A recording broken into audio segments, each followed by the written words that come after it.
Good evening and thanks for joining us on the news tonight. Sahid Arizala is my name. The Ondo State government will do everything it can to pay the 70,000 naira minimum wage as agreed between the federal government and the organized labor, and as legislated upon by the Senate. Commissioner for Information and Orientation, Wale Akinlosoto, gave the assurance while featuring on State of the State, a current affairs program on Osrc television. Otumba Akinlosoto said without the workers, governance would be at a standstill, stressed that Ondo State was one of the few that paid the wage allowance of 35,000 naira before the advent of the minimum wage. He also said the recruitment of teachers will be finalized in due course. Akinlosoto also hinted on several things being put in place to ease the pressure on the current economic downturn, like bulk purchase of agricultural products for sale, clearing of farmlands for farmers, among others. The governor did everything he could in Ondo State to make sure that he paid the 35,000. Now, instead of just taking it away, cold talking, he decided to reduce it so that he can win the people off that 35,000. And that's why he's paying 15,000. Go to the neighboring states, nobody is paying that anymore. And he's still paying for the retired workers and all those things. So the 70,000 naira, I believe that Ondo State will do everything we can to make sure that we adhere to the law of the land. Currently, we are in the process of hiring 1,000 teachers for the primary schools. That's huge. We are in the process of hiring another 1,000 teachers for the secondary schools by TESCOM. That's huge.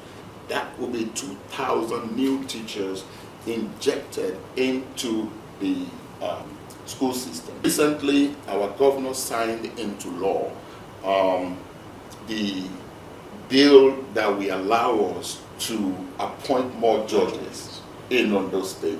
And if you look at the location where they are right now, when you look at what they're using right now, it's not going to be conducive anymore for them. So Mr. Governor is thinking ahead. He's not thinking about today. He's thinking about tomorrow. He's thinking about next year. He's thinking about 10 years, 20 years. The development of Ondo State. I can tell you, as a commissioner in Ondo State, that Mr. Governor does not interfere with the affairs of ODF. On the November 16 governorship election, he expressed optimism that Governor Aiyedatiwa will be elected based on his good work, coupled with the fact that opposition is not popular in Ondo State. Ahead of the November 16 governorship election in Ondo State, APC women leaders in Odigbo local government areas of the state have promised to mobilize massively for the victory of Governor Lucky Aiyedatiwa. At a stakeholders meeting in Osrc, the women who expressed their readiness to ensure the success of the party at the election said the strides of Governor Aiyedatiwa to make life more meaningful for residents of the state are evident across the state. Governor Lucky Aiyedatiwa, while appreciating the women, urged them not to waver in spreading the gospel of good governance in the state. Governor's correspondent Wahab Bankole reports that the meeting was attended by women leaders in all the 12 wards in the council area. This gathering of APC women leaders in Odigbo local government area of Ondo State was convened by the Special Assistant to Governor Lucky Aiyedatiwa on women mobilization, Mrs. Bayo Aino, to further sensitize the women on the need for massive grassroots mobilization for the governor ahead of the November 16 governorship poll.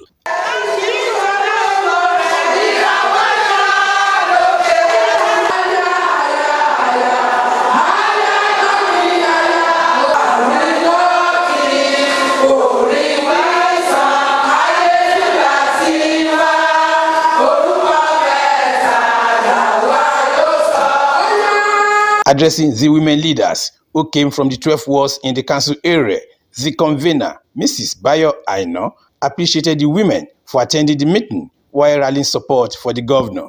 Mrs. Aino urged them to spread the gospel of good governance being enjoyed in the state to all the nooks and crannies of the Sunshine State. The governor's aide, who highlighted numerous achievements of the APC administration, under the leadership of Governor Aiyedatiwa, said mock dividends of good governance are on the card if Governor Aiyedatiwa is given the mandate to lead the state beyond 2025.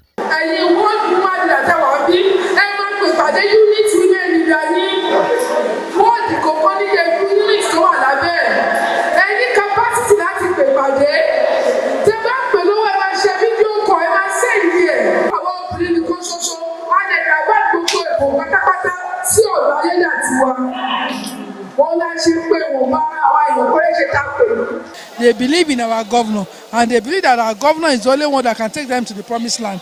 And they said they are going to vote for our governor come November 16, 2024. Some of the women who commended the governor for promoting policies and programs that impact the state positively expressed their readiness and commitment to ensure the victory of APC while craving more inclusiveness.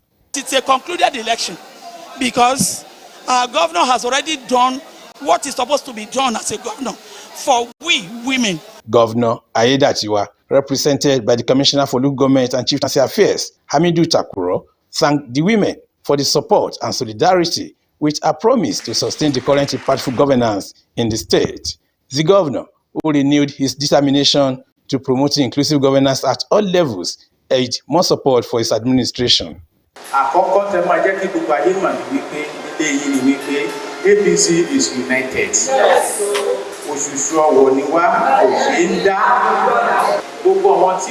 Transition committee they are there to work for the people of Ondo State. Development He has a good plan, big plan, beautiful one that is trying to make sure that the women of Ondo State will always smile under his administration. Aiyedatiwa appealed to the women to ignore any shenanigans from desperate politicians and promote truthful narratives which are promised not to politicize the development of the state. He charged the women to appeal to the worst not to get involved in the planned protest aimed at disrupting the democratic government in Nigeria.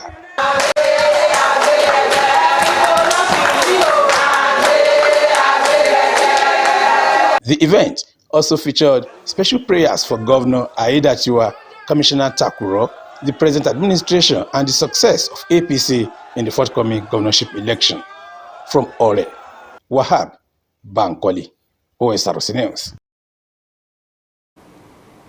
A government initiative towards bringing issues relating to female students in tertiary institutions has been launched in Akure, Ondo State capital. Codenamed Odatiwa Campus Outreach, the initiative has been championed by the Special Advisor to the Governor on Women Affairs, Shehu Osamaye. The event, held at the Ondo State College of Health Technology, Akure, is also to enable government to listen directly to female students for urgent solutions. Osrc reporter Omoro Lambuji has details. Odatiwa Campus Outreach flagged off at the Ondo State College of Health Technology, Akure, is aimed at giving voice to the female students.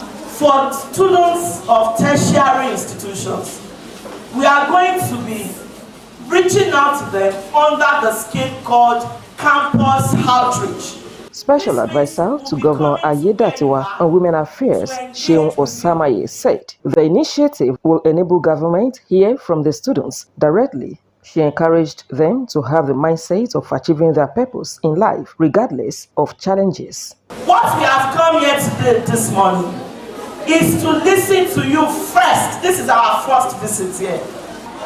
So that we can hear you and know how government can help you. How government, this government especially, can find a way to ensure that you maximize and fulfill your potentials. Others at the forum, including Senior Special Assistant to Governor Aiyedatiwa on Community Engagement, Oluwafemi Fadairo, advised the students on safe drive. The other area we can assist is to provide them their infrastructural stuffs, like good roads, water, good conducive lecture theater by providing them healthy chairs.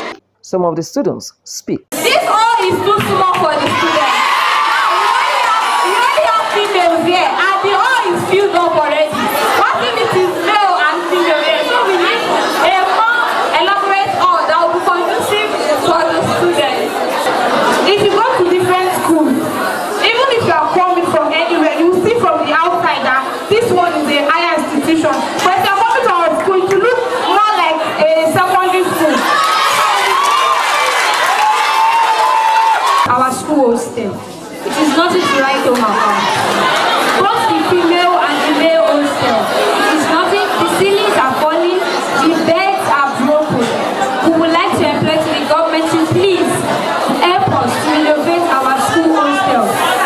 see that this college does not have good structure. But if you talk of performance, if you talk of quality, in fact, we are the best in the country. This College of Health Technology is a pace setter for other colleges of health technology in Nigeria. But I think what we need is more infrastructure, creating an enabling environment for our students to study and to have quality training and education. High point of the event was health talk on personal hygiene as delivered by a registered nurse, Oluwatomishi Adeyemi. The team also moved to Ilaramokin, where women from various communities in the federal local government area gathered for get-together. Ìwọ́pọ̀ tó wà lé ní ó fi ẹ̀mí mórè hàn àwọn obìnrin wípé obìnrin náà èèyàn náà ni wá. Gbogbo àwọn nǹkan oríṣiríṣi tó ṣe ní tí rí anybody tó ṣe ní Ondo State yìí rí but ó try ó kó àwọn obìnrin mọ́ra. Amjíjẹ kọ́ ebi pẹ̀láyé kẹrin ló fúrufú ẹni jábọ́ kẹrin lórí alẹ̀ mọ́tò rẹ̀ rájà. The get-together is a quarterly event organized by Seun Osamaye for women in the area. Omoriola Humbeji, Osrc News. The July edition of Environmental Sanitation holds across Ondo State on Saturday, 27th July 2020.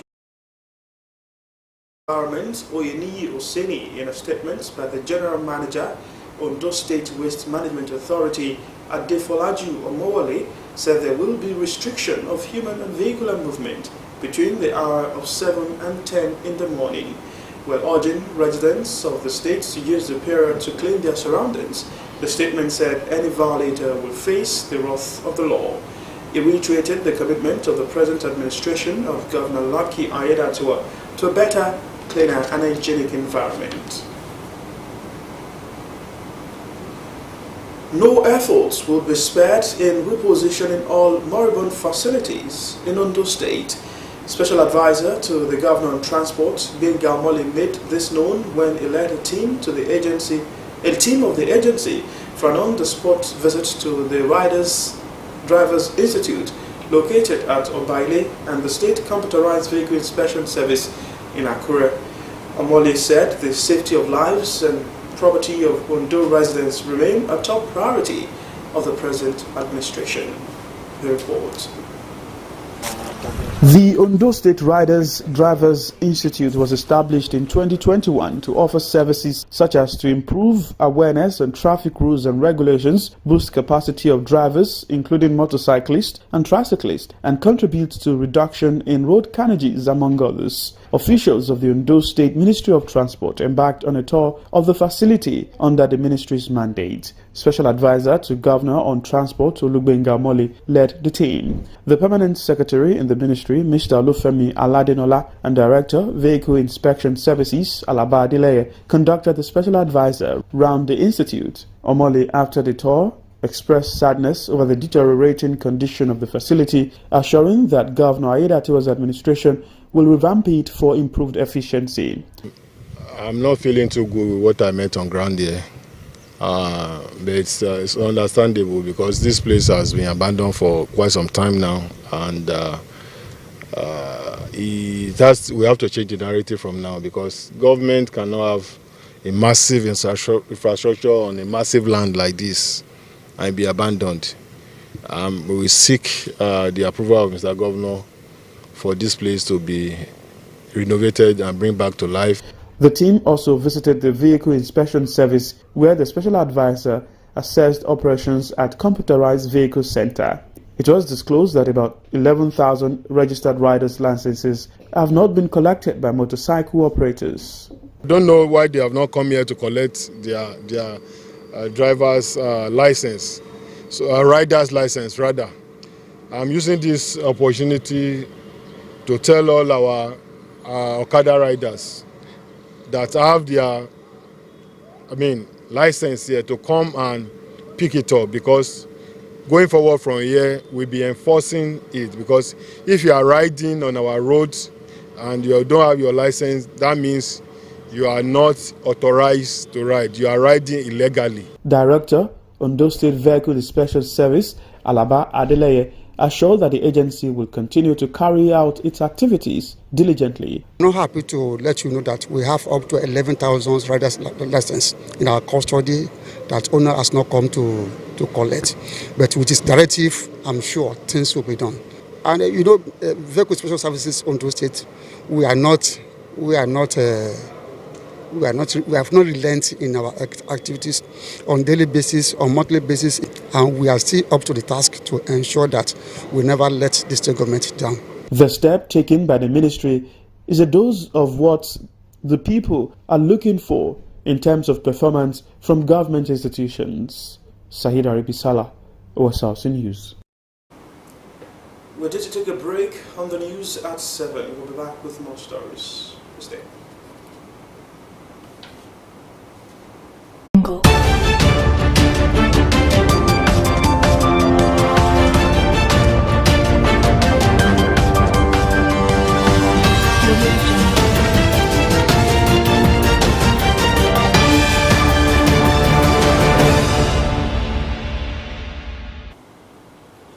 Thank you for rejoining us on the news tonight. You can watch us live on our website www.osrc TV and on YouTube. You can subscribe to our channel Osrc TV Ondo. To more stories now. The federal government has not yet commenced direct payment of monthly allocations to Nigeria's 774 local government areas. Minister of Finance and Coordinating Minister of the Economy, Wale Edom, explained that the Supreme Court's proceedings had not yet been communicated to the Attorney General of the Federation for proper study and implementation.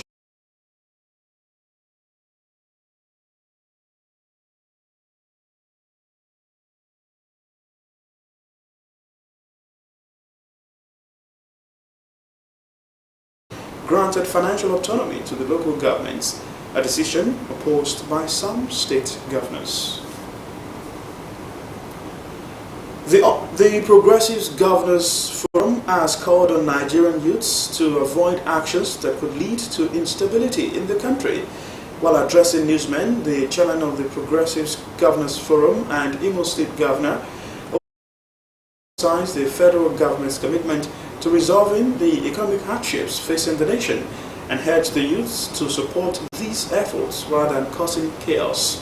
They stressed the importance of national unity and urged the youths to demonstrate patriotism during these challenging times.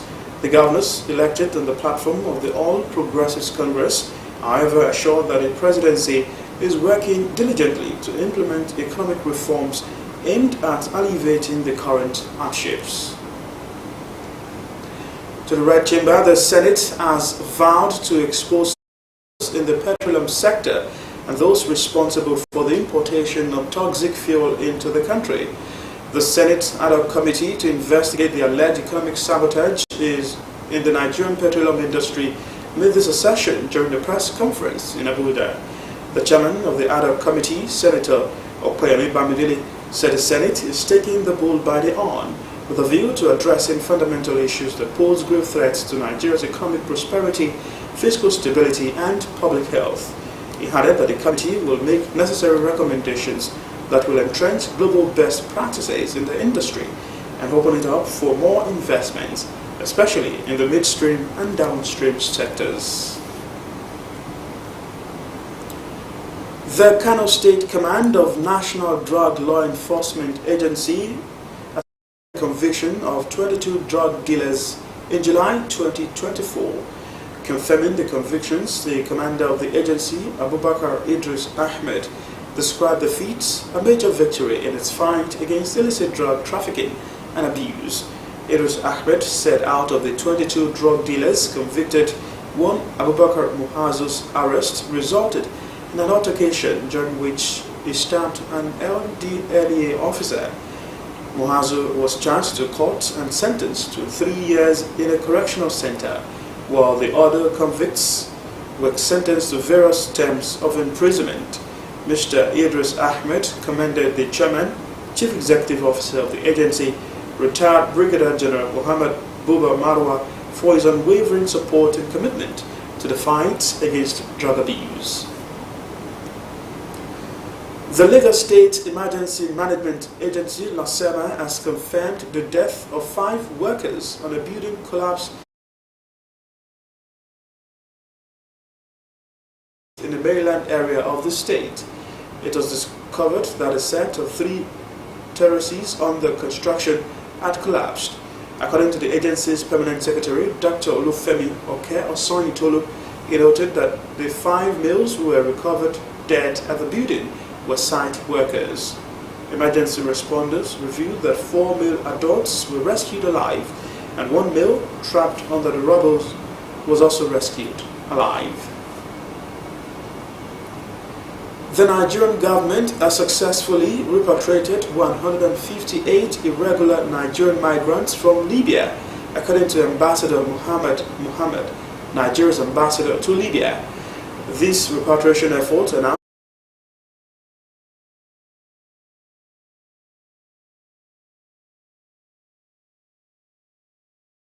highlighted that among the group were 26 male who were released from the Abu Salim detention center in Tripoli during an ongoing raid targeting undocumented foreigners in Libya. The repatriation initiative was carried out in cooperation with Libyan authorities and the International Organization for Migration under its voluntary humanitarian repatriation program. The recent exercise follows the successful repatriation of 142 irregular Nigerian migrants from Sabha, Libya on July 19. Ambassador Mohammed noted concerns over the tarnished reputation of Nigerians residing in Libya, primarily due to the alleged involvement of some in criminal activities.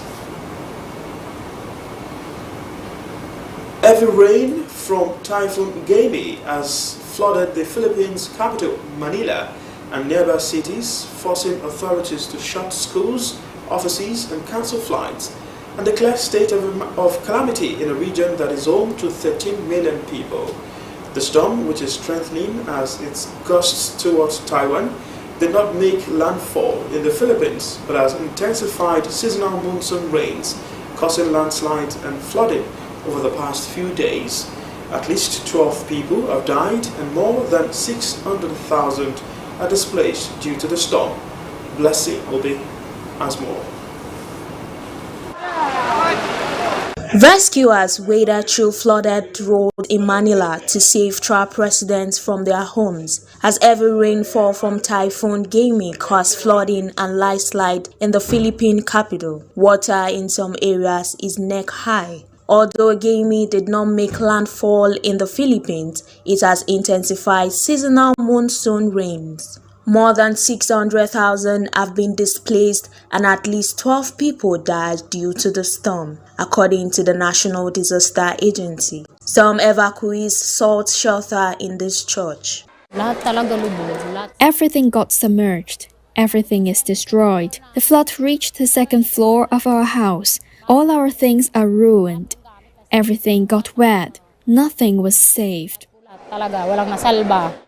The heavy rain flooded streets in Manila and nearby cities, forcing schools and offices to shut down. The financial markets were also closed. Authorities declare a state of calamity in a region that is home to 13 million people. President Ferdinand Marcos Jr. has ordered rapid assistance and to prepare supplies for isolated communities. The Philippines sees an average of 20 tropical storms annually, causing floods and deadly landslides. The storm was expected to make landfall in Taiwan on its east coast. Weather authorities said it is expected to pass through the island and is likely to hit China. Blessing Obi, Osrc News. Donald Trump's would-be assassin searched for details of the John F. Kennedy shooting from his laptop and flew a drone in the area near the rally just 2 hours before the former president took the stage. Aderonke Kolaole Alliance FBI Director Christopher Ware's briefing at the U.S. House Judiciary Committee hearing. The report. The 20-year-old man shot to death by police after he tried to kill former President Donald Trump on July 13th had sought information about the assassination of President John Kennedy. That's according to FBI Director Christopher Wray, who testified before Congress about the agency's investigation into Thomas Crooks. On July 6th, he did a Google search for, quote, how far away was Oswald from Kennedy? And so that's a search that obviously is significant in terms of his state of mind. That is the same day that it appears that he registered for the Butler rally. Wray said Crooks fired at least 8 rounds from his rooftop position, wounding the Republican presidential candidate in the air at Trump's rallies in Pennsylvania, killing 1 rally attendee and wounding 2 others. Crooks used an AR-15 assault-style rifle with a collapsible stock. The first people to observe him with the weapon were when he was already on the roof, and we haven't yet found anybody with first-hand observation of him with the weapon walking around beforehand. So that doesn't mean he wasn't, obviously, but the collapsible stock is potentially a very significant feature that might be relevant. Wray also said Crooks flew a drone over the site of the rally about 2 hours before the shooting. For about 11 minutes, from I think it's around 3:50 p.m. to 4 p.m., somewhere in that range, he was flying the drone, and we have the flight path. It's about 200 yards away from where former President Trump would ultimately be speaking. Police found crude explosive devices in Crooks' car and home, though the FBI believed the suspect would not have been successful had he tried to detonate the devices. In terms of a motive, Wray said investigators are digging hard but have yet to come up with anything. He described the shooter as a loner and said there was no evidence at this point that anyone else was involved. The hearing was much less confrontational than one featuring the head of the Secret Service, Kimberly Kadu, who faced bipartisan demands to quit over the failure to prevent the attempted assassination. He resigned a day later. Aderoke Kolawole, Osrc News. And on a sad note, President General of Ohanaeze Indigo Worldwide, Emmanuel Iwaiawo, is dead. Jide, his son, announced the passing of Iwaiawo in a statement. The son said the late Ohanaeze President General died during an illness at the age of 81. He added that the family will announce the burial arrangements after due consultations. Among several businesses, the deceased established Iwaiawo National Football Club of Owerri, now known as Atlant FC, and was a staunch member of the People's Democratic Party before he resigned his membership in 2021. And to end the news tonight, another look at the major stories. The Ondo State government has hinted that it will do the needful on the implementation of the new minimum wage. Commissioner for Information and Orientation, Wale Akinlosotu, gave the hint while featuring on Osrc program, State of the State. But I told you that ABC women in Odigbo have promised to mobilize for Governor Aiyedatiwa's victory in the November 16 governorship poll. We also informed you that the Senate has vowed to expose saboteurs in the petroleum sector for Nigeria's economic prosperity. And from the foreign scene, Typhoon Gamy has wreaked havoc on the Philippines' capital city, Manila. And that's the news tonight. Thanks for watching. Good evening.